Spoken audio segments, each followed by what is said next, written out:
رستہ نہیں ہے کہ وہ اس پیشہ کو چھوڑ کے, اس دندے کو چھوڑ کے وہ عزت و احترام کی روزی کمائیں؟ بات وہی آ گئی نا کہ میں فالو کرتی ہیں آپ کو بات کو کہ ان کے پاس ایجوکیشن نہیں ہے, یہ پڑھے لکھے نہیں ہیں, اور نہ ان کے پاس کوئی ہنر ہے.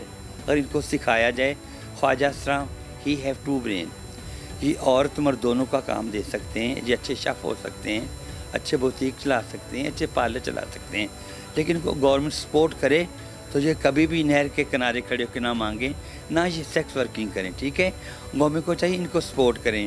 اور ایک ایسا ہے کہ کہتے کہ پاکستان کی کتنی آبادی ہے, پاکستان کی میرا خیال 24 کروڑ آبادی ہے, اور 24 کروڑ آبادی میں نہیں کہہ سکتی کتنے خواجہ ہیں, کیونکہ مردم شماری میں ان کا کھانا ہی نہیں ہے.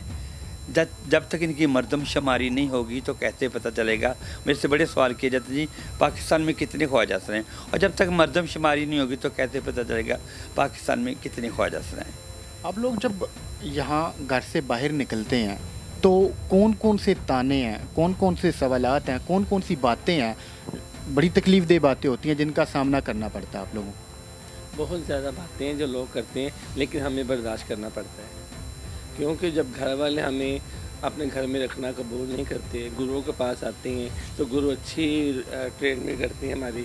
اور جو لوگ ہیں کس کی زبان روکیں گے ہم لوگ. ایک انسان برا بھلا کہہ رہا ہے, اللہ اس کا بھلا کرے, ہم یہ کہہ کے پاس سے گزر جاتے ہیں. ایک گالی دیں گے اور 10 اس سے لیں گے تو اس سے اچھا انسان دعا دے کے چلا جائے. ہم لوگ آپ لوگ جب رات کو آ کے یہاں پہ اپنے بستر کے اوپر لیٹتے ہیں تب وہ سوالات, وہ باتیں آپ کے ذہن میں نہیں آتی, وہ آپ کو تنگ نہیں کرتی؟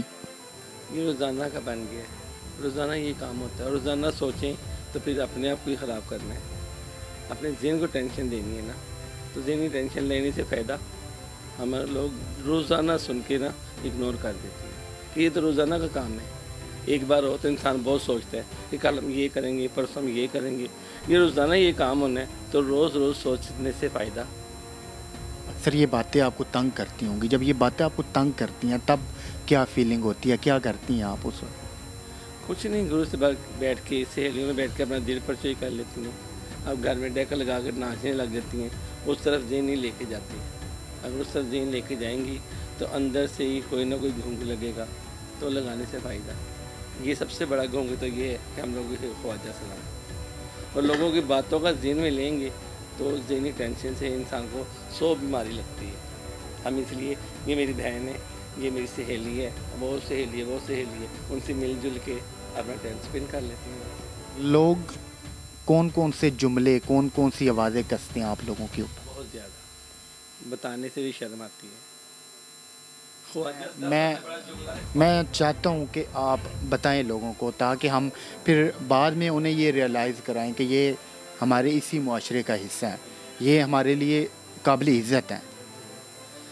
پتہ کیا, میری بات سنیں, کوئی بھی جملہ ہے نا بتانے سے کوئی فائدہ نہیں ہوگا.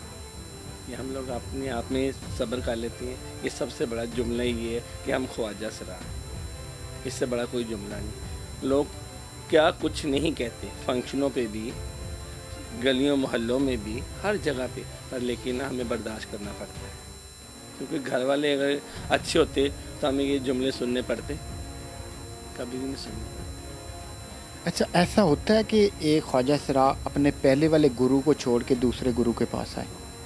ہاں, ہو جاتا ہے. ظاہر ہے اب تو یہاں اپوزیشن بدل جاتی ہے, ایک پارٹی چھوڑ کے دوسری پارٹی میں چلی جاتی ہے, تو یہ تو پھر بیچارے خواجہ سرا ہیں. ہو جاتا ہے, ایسا کیوں نہیں ہوتا ہے, جہاں کسی کا دل ملے وہ چلا جاتا ہے, کوئی پابندی نہیں. جی, آپ لوگوں کی رسمیں کون کون سی ہوتی ہیں؟ جب ایک چیلا آپ کے پاس آتا ہے پھر ظاہری بات ہے پوری ایک رسم کے تحت اسے آپ اپناتے ہیں یا اپنا چیلا بناتے ہیں. کوئی رسم نہیں ہوتی. یہ بچے ہمارے پاس آتے ہیں, ہم ان کو لک آفٹر کرتے ہیں, ان کو ڈانس وانس سکھاتے ہیں, ان کو کام سکھاتے ہیں. تو پھر جیسے ایک بچہ بڑا ہو کے اپنے پیرنٹس کو کما کے دیتا ہے, تو یہ ہمارے بچے ہیں آگے, یہ ہمارے آگے کام کرتے ہیں. جب ہم لوگ بوڑھے ہو جاتے ہیں, گرو بن جاتے ہیں, تو یہ ہمارے بچے ہی جاتے ہیں, ہمیں کما کے لا کے دیتے ہیں. جیسے ایک بچہ اپنے والدین کو کما کے دیتا ہے, یہ ہماری اولاد ہے, ہمیں کما کے دیتے ہیں. ہماری یہی رسمیں ہیں. بہت سارے خواجہ سرا جب بوڑھے ہو جاتے ہیں یا پھر بیمار ہو جاتے ہیں, بہت ساری انہیں خدا نخواستہ بیماریاں لگ جاتی ہیں, جیسے ایڈز ہو گیا, ٹی بی ہو گئی اور بہت ساری, تب ان کا علاج آپ لوگ کیسے کرواتے ہیں؟ میں نے بہت سارے خواجہ سرا دیکھے ہیں کہ جن کا کوئی والی وارث نہیں ہوتا. ہاں جی، کچھ خواجہ صاحب تو ایسے ہیں جو جوانی میں جو کماتے ہیں اپنے پیسے اکاؤنٹ کر لیتے ہیں.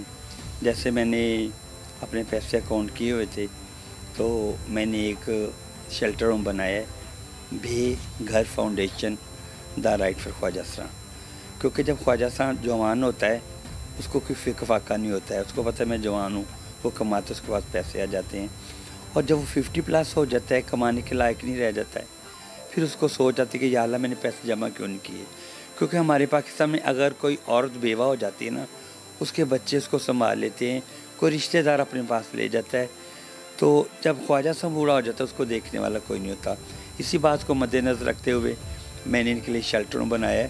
ہمارے کچھ خواجہ صاحب ایسے ہیں جو ساری زندگی اپنی فیملیوں کو سپورٹ کرتے ہیں. گھر والے پیسے تو لے لیتے ہیں لیکن گھر میں رکھنا پسند نہیں کرتے.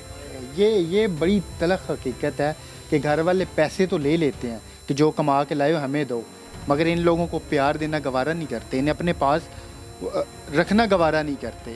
جو پیار ان کو ماں کا چاہیے، جو پیار ان کو باپ کا چاہیے، جو پیار ان کو بھائی کا چاہیے، اس سے یہ لوگ محروم ہوتے ہیں. اس کو یہ پوری زندگی ترستے رہتے ہیں. مجھے یہ بتائیں کہ میں نے سنا ہے کہ جو خواجہ سرا ہوتے ہیں ان کا جو جنازہ ہوتا ہے وہ رات کے اندھیرے میں ہوتا ہے. تو اس سوال کے جواب دے دیتے میں بوڑھی ہو گئی ہوں. پتہ کیا ہے، وی آر آل مسلم، ہم مسلمان ہیں اور ہم کلمہ گو ایک ہی نبی کی امت ہے، لا الہ الا اللہ محمد رسول اللہ، وہی کلمہ پڑھنے والے ہیں.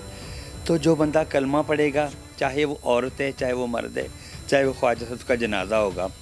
فرق صرف اتنا ہے کہ جب ہم لوگوں میں سے کسی کی ڈیتھ ہو جاتی ہے ہم لوگ جنازہ کے ساتھ نہیں جاتے ہیں، کیونکہ ہم مر کے بھی لوگوں کا مذاق بنتے ہیں، ہوٹ ہوتے ہیں. جنازے کے ساتھ جائیں گے لوگ طرح طرح کی آوازیں اٹھائیں گے، تو اس وجہ سے ہم لوگ جنازے کے ساتھ نہیں جاتے. ہم لوگ گھر میں ہی بیٹھتے روتے ہیں، پیٹتے ہیں، اور جنازے کے ساتھ کوئی محلے دار، کوئی بھائی، کوئی بیٹا جو بنے ہوئے ہوں وہ قبرستان میں جنازہ وہ لے کے جاتے ہیں. اور پھر جنازے پہ یہ تو نہیں لکھا ہوتا نا کہ یہ خواجہ صاحب کا جنازہ ہے. اس وجہ سے سب لوگ یہی سمجھتے ہیں جن کو رات کو لے کے جاتے ہیں، کچھ لوگ کہتے ہیں جن کو پیدل چلا کے لے جاتے ہیں. بڑے سوالات جو میرے آتے ہیں، لیکن یہ غلط ہے.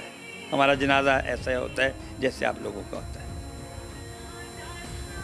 آپ کو کبھی دل کیا آپ کا کہ آپ واپس اپنے گھر جائیں دوبارہ سے اپنے بہن بھائیوں کے درمیان؟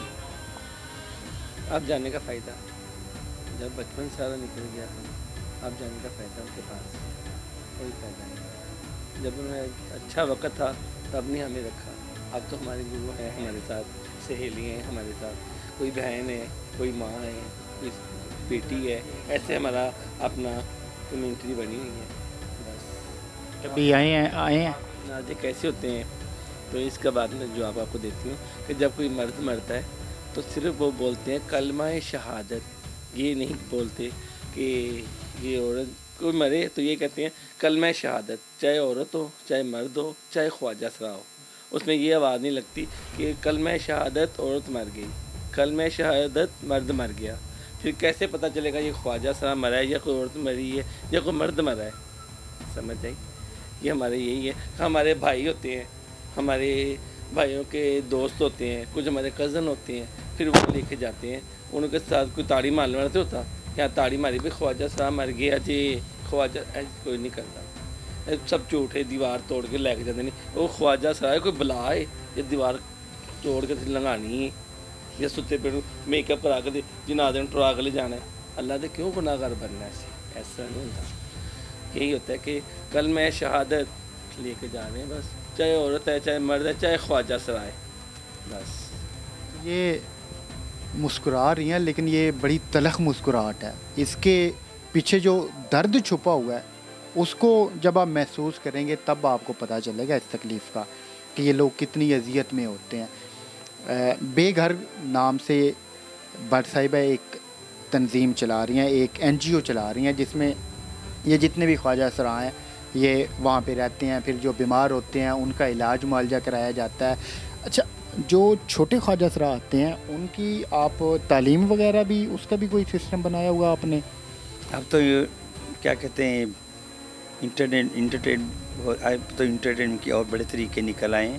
چھوٹے خواجہ سے ہمارے پاس نہیں آتے، پہلے آتے تھے، کسی محلے میں کوئی بچہ خواجہ سے پیدا ہو جاتا تو وہ آ جاتا تھا، لیکن اب جب جو نیا دور ہے، خواجہ سے پڑھ لکھ رہے ہیں، نوکریاں کر رہے ہیں، ہمارے پاس نہیں آتے بچے، ویسے بھی اب بہت کم آتے ہیں۔ جی جی ہمارے پاس چونکہ ٹائم کم ہے، ابھی سوالات بہت سارے ہیں جو کہ میں پوچھنا چاہ رہا ہوں، مجھے بڑا اچھا لگ رہا ہے ان لوگوں کے پاس بیٹھ کے، ان سے باتیں کر کے، ان کی جو تکلیف یا پھر جو درد ہے وہ جان کے۔ پہلے جاتے جاتے کوئی پیغام دینا چاہیں آپ لوگوں کو؟ کس بات کا؟ کوئی بھی آپ کے جو اندر کی بات ہے، جو آپ کے دل کی بات ہے، جو آپ کہنا چاہتی ہیں، میں چاہتا ہوں کہ آپ وہ کہیں ہمارے ناظرین کو۔ گرو بتائیں گے، ہم نہیں، جو گرو کہیں گے وہی ہم کرتی ہیں، ہم گروؤں کے کہنے سے چلتی ہیں۔ ہاں، یہ آشا جی آپ کو بتائیں گے، ہمارے گرو، آپ ان سے پوچھیے اس بات۔ کیا کہنا چاہتی ہیں لوگوں میں کو؟ یہی کہنا چاہوں گی، ایک شعر ہے، زندگی جبر مسلسل کی طرح کاٹی ہے، زندگی جبر مسلسل کی طرح کاٹی ہے، جانے کس جرم کی پائی ہے سزا یاد نہیں۔ میری پیرنٹ سے گزارش ہے، اگر آپ کے گھر میں کوئی ایسا بچہ پیدا ہوتا ہے، آپ اس کو ایکسیپٹ کریں، اس سے اچھا بیہیو کریں، تاکہ کوئی بھی بچہ اپنا گھر چھوڑ کے ہمارے پاس نہ آئے۔ اس کے علاوہ کچھ نہیں کہنا چاہیے۔ اللہ حافظ۔ اپنا خیال رکھیے گا، ملتے ہیں کسی اور ویڈیو میں۔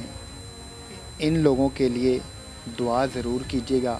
اگر آپ لوگ کچھ بھی نہیں کر سکتے، ان کی ہیلپ نہیں کر سکتے، تو پھر آپ کو کوئی حق نہیں ہے کہ آپ ان کے اوپر جملے کسیں، آپ کو کوئی حق نہیں ہے کہ آپ انہیں مختلف الفاظوں سے پکاریں۔ یہ بڑے مظلوم لوگ ہیں، یہ آپ نے ان کی باتیں سنی ہیں، میٹھی باتیں ہیں، یہاں سے آپ بیٹھیں تو صحیح، آپ کا دل نہیں کرے گا کہ آپ اٹھیں۔ ابھی میرے پاس اور الفاظ نہیں ہے کہ میں کوئی اور بات کروں، لیکن میں دوبارہ پھر سے، اگر مجھے بٹ صاحبہ نے ٹائم دیا یا انہوں نے مجھے ٹائم دیا تو میں ان کے پاس ضرور آؤں گا۔ اگر کوئی سوال آپ لوگ پوچھنا چاہتے ہیں، آپ ہمیں کمنٹس میں بتا سکتے ہیں۔ تب تک دعاؤں میں یاد رکھیے گا۔ اللہ حافظ۔